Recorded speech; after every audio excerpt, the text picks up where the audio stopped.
Praise the Lord. இயேசுவின் ரத்தம் ஜெயம். தினமும் இயேசு நிகழ்ச்சிக்கு உங்களை கர்த்தராகிய இயேசு கிறிஸ்துவின் நாமத்தில் வரவேற்கிறேன். செய்தியின் தலைப்பு கைவிடாத கர்த்தர்.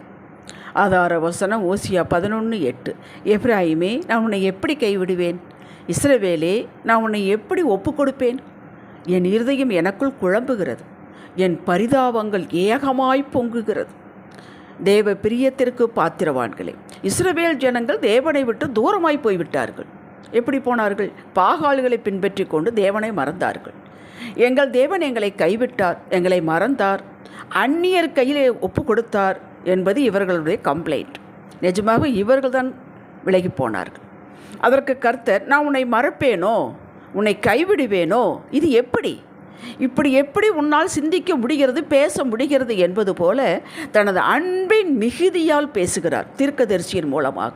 நான் மனுஷன் அல்ல மறப்பதற்கு, நான் தேவனாயிருக்கிறேன், நான் மனதில் வைத்து பழி தீர்க்கிறவர் அல்ல என்கிறார். நான் மன்னிப்பதில் ஐஸ்வர்ய சம்பன்னன்.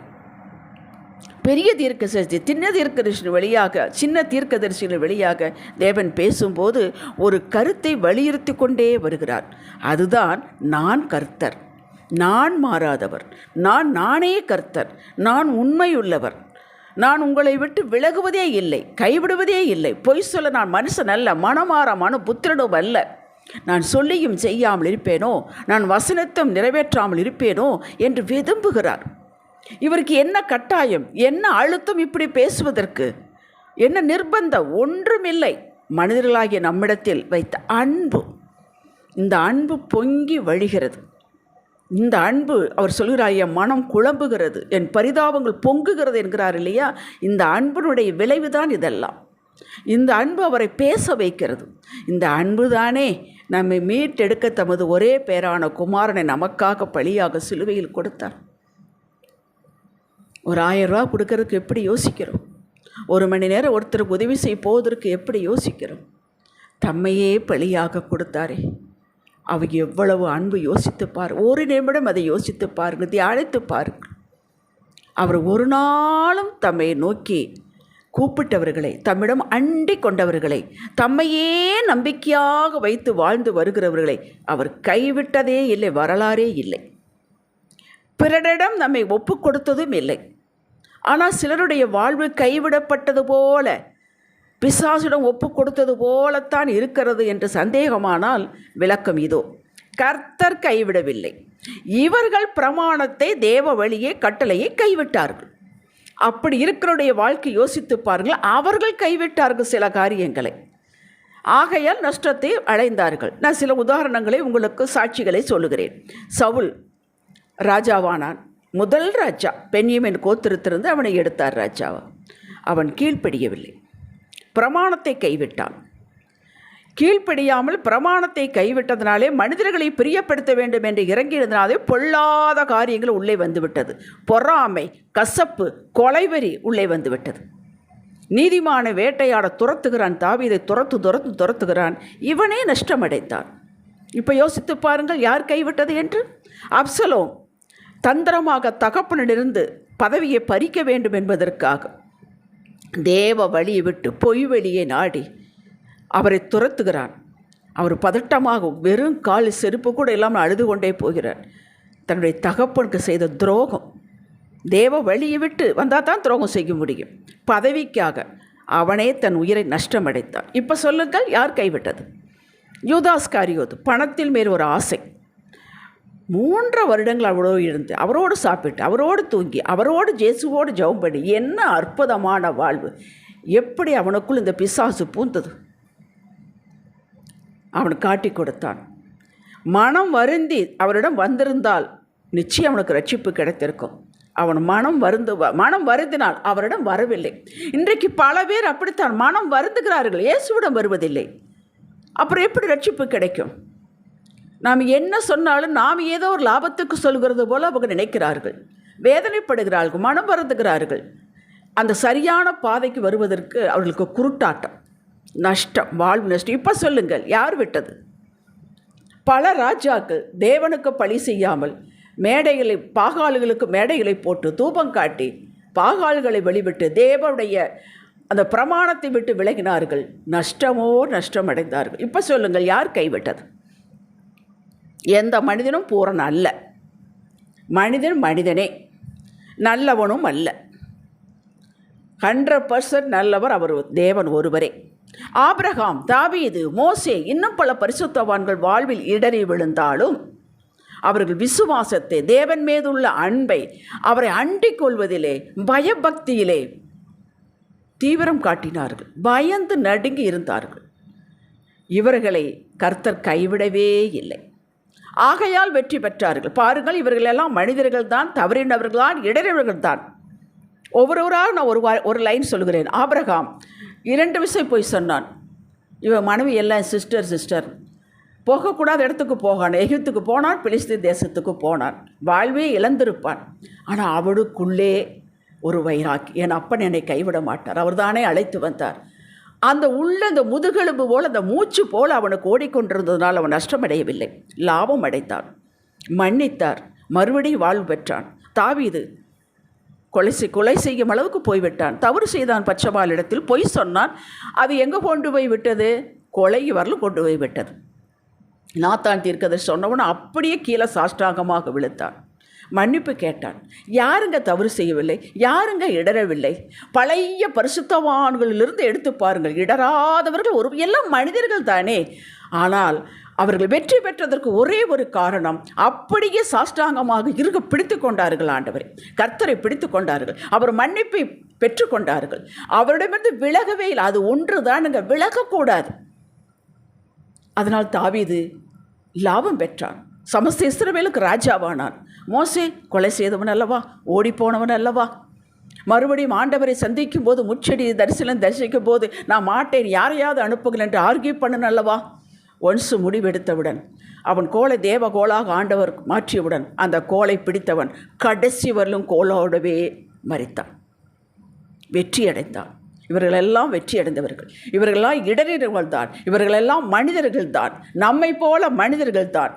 அதை நீங்கள் ஒரு நாள் மறக்கக்கூடாது. ஒரு தவறு செய்துவிட்டால் நீங்களே குற்றப்படுத்தி கொண்டு விலகி விடாதீர்கள். நான் கம்யூனியன் எடுக்க மாட்டேன், இப்படி ஒரு வைராக்கியம் வைத்து விட்டேன், இப்படி ஒரு தவறு செய்து விட்டேன். தவறை விட்டு விடுங்கள், ஆண்டவரை பிடியுங்கள். கம்யூனியன் எடுக்காமல் இருக்காதீர்கள்.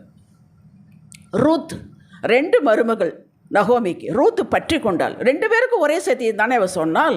இவள் இருக்க பிடித்து கொண்ட தகப்பன் எனக்கு வேண்டும். அவள் செய்த நன்மை, தனக்கு தானே செய்து கொண்ட நன்மை அவள் எனக்கு வேண்டும் என்று பிடித்து கொண்டாள்.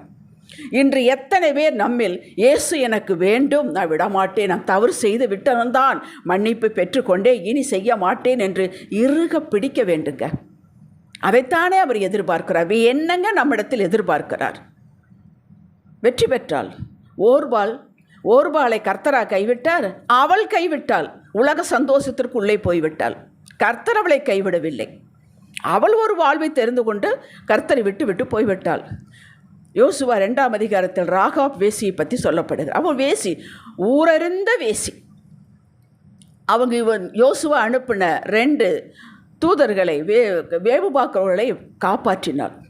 ஐயோ, உங்கள் ஜனம் வருகிறது கேள்விப்பட்டு விட்டோம். நீங்கள் உங்கள் கையில் ஆண்டவர் கொடுத்து விடுவார், உங்கள் கர்த்தரே கர்த்தர். ஆனால் எனக்கு ஒரு நன்மை செய்யுங்க, என் குடும்பத்தை தன்னை காப்பாற்ற அவள் கேட்கவில்லை. என் குடும்பத்தை காப்பாற்றுங்கள். நீங்கள் அழிக்கும் போது, இந்த கோட்டையை பிடிக்கும் போது நிச்சயம் சொல்லிவிட்டாள், முன்னாடியே சொல்லிவிட்டாள், நீங்கள் நிச்சயம் உங்கள் கையில் இந்த எரிகோ கோட்டை கிடைக்கும், இந்த பட்டணம் கிடைக்கும், என் குடும்பத்தை காப்பாற்றுங்கள். ஒரு நன்மை, நம்பிக்கை. இவர்கள்தான் வருவார்கள், இந்த தெய்வம் பெரிய தெய்வம் என்று பிரகடனப்படுத்தினாள். அவள் பிறப்பின் அட்டவணை, இயேசுவின் பிறப்பின் அட்டவணை கொண்டு வரவில்லையா? யோசித்து பாருங்கள். ஊரறிந்த வேசி அல்லவா. சல்மோனை மணந்து, யூதனாகிய சல்மோனை மணந்து போவாசை பெற்றாள், ரூத்தினுடைய கணவர். இயேசுவின் அருகில் சிலுவையில் அறையப்பட்டவன் ஒருவன் இரக்கம் பெற்று வேண்டி கெஞ்சினான், பெற்றான் ரட்சிப்பை. மற்றவன் கேட்கவில்லை. நன்றாக யோசித்து பாருங்கள். இடப்பக்கம் வலப்பக்கம், பட்சபாதமற்ற தேவன் ஒருவருக்கு ரட்சிப்பு கொடுத்தார். கேட்டான், மன்னிப்பு கேட்டான், தன்னை நினைத்து கொள்ளும்படி செய்தான். இன்னொருவன் கேட்கவில்லை.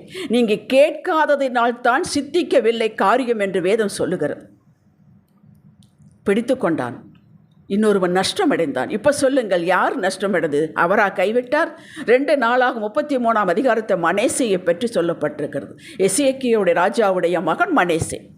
அவனைப் போல ஒரு பொல்லாத ராஜா இருக்கவே முடியாது. நம்ம ஊர் பாஷையில் சொல்லப்போனால் அவனெல்லாம் நடு ரோட்டில் வச்சு சுடணும், அப்படி தான் சொல்லுவோம். அவ்வளவு பொல்லாங்க தீங்கு செய்கிறான். நான் உங்களுக்காக அது ஒரு வசனத்தை நான் வாசித்து காட்டு. 2 நாளாகமம் 33 6வது வசனத்தில் ஒரு காட்டுகிறேன். கர்த்தருக்கு கோபம் உண்டாக அவன் பார்வைக்கு மிகுதியும் பொல்லாப்பானதை செய்தான். கர்த்தர் விட்டுவிட்டார். அவர் விட்டுவிடலை, அவன் பொல்லாப்பு செய்து விலகி கொண்டான். அப்பொழுது அசிரிய ராஜா கையில் மாட்டிக்கொண்டான். அவர்கள் என்ன பண்ணினார்? மனேசையை முச்செடியில் பிடித்து 2 வெண்கல சங்கிலியால் அவனை கட்டி பாபிலோனுக்கு கொண்டு போகிறார். அப்படி நெருக்கப்படுகிற கவனியுங்கள், பொல்லாத ராஜா பொல்லாதவைகளை செய்தான். அதனாலே அசிரிய ராஜாவு கையில் பிடிபட்டு விட்டான். கையில் விலங்கு போட்டு கூட்டிகிட்டு போகிறாங்க. அப்போது 2 நாளாகமம் 33:12 பாருங்கள். இப்படி அவன் நெருக்கப்படுகையில் தன் தேவனாகிய கர்த்தரை நோக்கி கெஞ்சி தன் பிதாக்களின் தேவனுக்கு முன்பாக மிகவும் தன்னை தாழ்த்தினான். அவரை நோக்கி அவன் விண்ணப்பம் பண்ணி கொண்டிருக்கும் போது அவன் கெஞ்சுதலுக்கு இறங்கி அவன் ஜெபத்தை கேட்டு அவனை திரும்ப எருசலேமில் தன்னுடைய ராஜ்யத்திற்கு வரப்பண்ணினார். கர்த்தரே தேவன் என்று அப்பொழுது மனேசு அறிந்து கொண்டார். இந்த இக்கட்டான சூழ்நிலை நினச்சி பாருங்கள். கையில் விலங்கு போட்டு இழுத்துக்கிட்டு போகும்போது கெஞ்சுகிறான், தன்னை தாழ்மைப்படு. விடுவிக்கவில்லையா? நீ என்னெல்லாம் பொல்லாப்பு செய்தான், நீ மாட்டிக்கிட்ட, இப்போ போகிற, இப்போ என்னை பார்த்து கூப்பிட்ற. அது மனுஷன். என் தகப்பன் எப்படி இறங்கினார் பாரு. எப்பிராயுமே, நான் உன்னை எப்படி கைவிடுவேன், எப்படி நான் உன்னை ஒப்பு கொடுப்பேன். இந்த 2 லைன் அவனுக்குத்தான் பொருந்தும். உடனே செய்யவில்லையா? நாம் விட்டுவிடக்கூடாது, நாம் தான் விட்டு விடுகிறோம். இத்தனை பொல்லாப்பு செய்தவனுக்கு அவர் மனம் இறங்கினார். அவருடைய உள்ளம் தாயின் உள்ளத்தை காட்டிலும் மேலானதுங்க. நீங்கள் இந்த செய்தியெல்லாம் கேட்டுவிட்டு கண்ணை மூடி ஒரு 5 நிமிஷம் அவருடைய அன்பை தயவு செய்து தியானியுங்கள். என்ன அன்பு அவருடையவர்! இந்த சொத்து பத்து சுகம் இந்த வீடு இதெல்லாம் கொடுக்க மாட்டார். இதெல்லாம் அற்பமான காரியம். அவரை இறுக பிடித்து கொள்ளுங்கள்.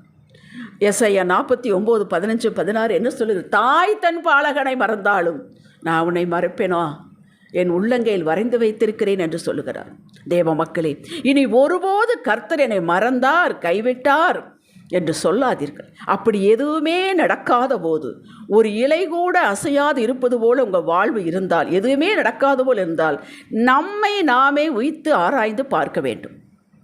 அப்படித்தான் வேதம் உற்சாகப்படுத்துகிறது. உங்களை நீங்களே உய்த்து ஆராய்ந்து பாருங்கள் என்று.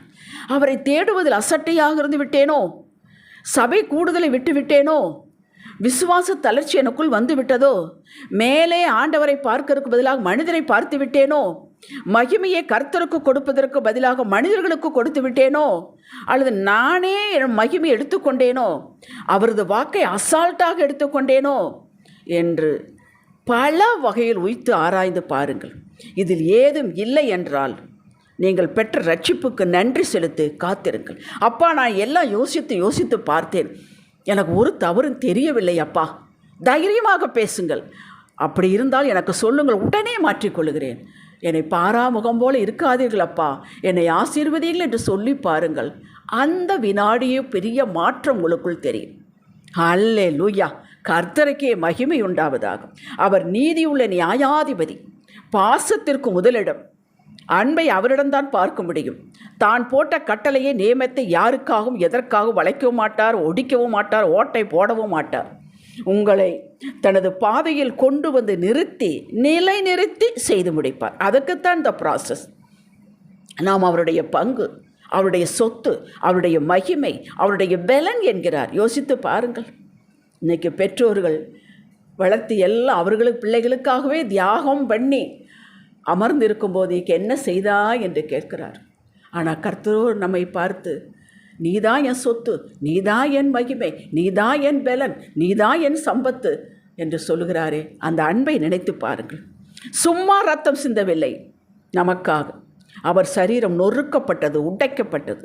நாம் நொறுக்கப்பட்டிருக்க வேண்டும், நாம் உடைக்கப்பட்டிருக்க வேண்டும். நமக்குத்தான் அந்த ஆக்கினை, நமக்குத்தான் அந்த தண்டனை. ஐயோ, என் பிள்ளைக்கு வேண்டாம், நானே ஏற்றுக்கொள்கிறேன் என்று ஏற்றுக்கொண்டாரே. ரத்தம் சிந்தி ஜீவனையே கொடுத்து விளக்கரையும் கொடுத்து நம்மை வாங்கியிருக்கிறாரே. நாம் அவருக்கு மிகவும் விலையேற பெற்றவர்கள். தன்னுடைய இரத்தத்தை முழுவதும் கொட்டி ஜீவனையே கொடுத்து ஒன்றை வாங்கியிருப்பார் என்றால் அது எவ்வளவு காஸ்ட்லி என்று யோசித்து பாருங்கள். நாம தான் வெரி காஸ்ட்லி. இத்தனையும் செய்து கைவிடுவாரா, மறந்து விடுவாரா? உங்களை ஒரு நாளும் மறக்க மாட்டார், கைவிட மாட்டார்.